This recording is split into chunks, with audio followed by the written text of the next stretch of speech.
Salut!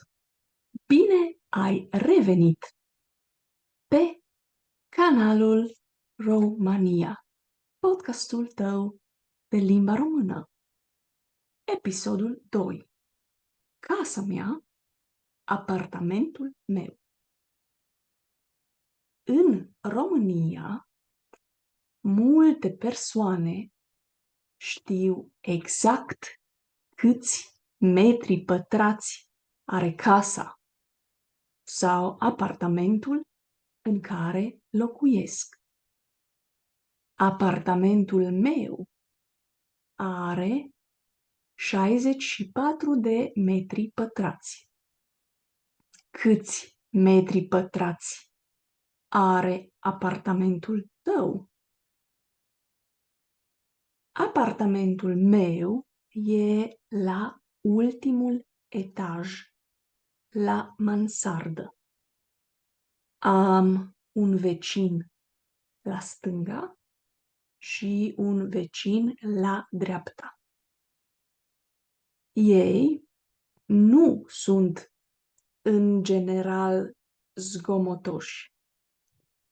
Foarte rar aud puțină muzică din apartamentul lor. Cum sunt vecinii tăi? Sunt zgomotoși sau liniștiți? Eu și vecinii mei nu ne cunoaștem foarte bine, dar când ne întâlnim, eu zic bună dimineața sau bună ziua, bună seara și la revedere. Apartamentul meu are 3 camere. Un living mare, un dormitor și un birou. În birou am o masă de birou și un scaun foarte confortabil. Am o fereastră foarte mare, de aceea ziua am multă lumină. În living am o masă și 4 scaune. Aici iau micul dejun și cina. La prânz nu sunt acasă pentru că lucrez.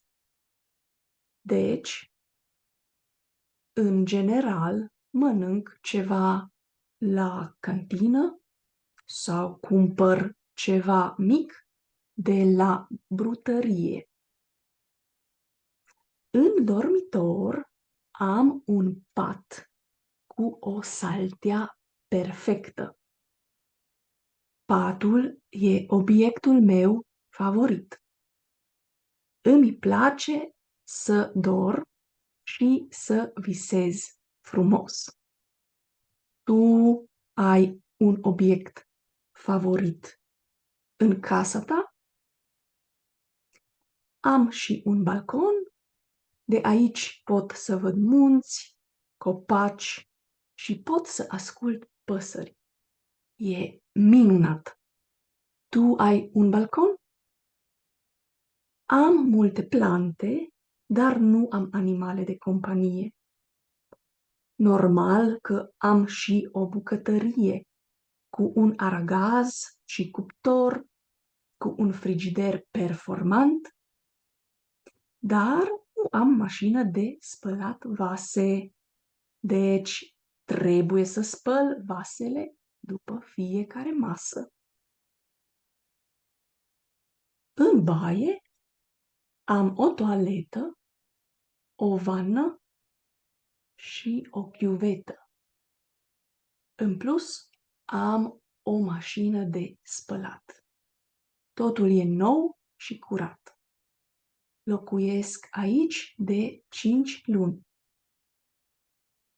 Te invit să scrii în comentarii cum e apartamentul tău, ce obiecte ai în camere, de când locuiești acolo și să îmi spui ce crezi despre apartamentul meu.